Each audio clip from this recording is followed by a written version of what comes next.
Another one. Another one.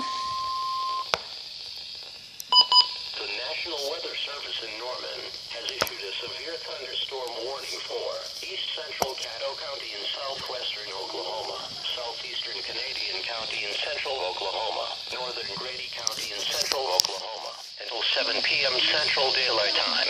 At 6:12 p.m. Central Daylight Time, a severe thunderstorm was located over Lake Chickasha, moving northeast at 25 miles an hour.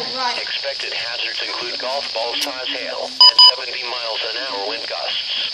This is a radar-indicated threat. The following impacts are expected. People and animals outdoors will be injured.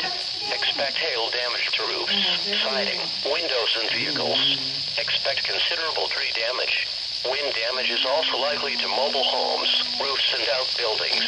Locations impacted include Mustang, Tuttle, Union City, Minco, Vernon, Amber, Bridge Creek, Pocasset, and Lake Chickasha. Remain alert for a possible tornado. Tornadoes can develop quickly from severe thunderstorms. For your protection, move to an interior room on the lowest floor of a building. Look at that. Tornado watch number 133 remains in effect until 9 p.m. Central.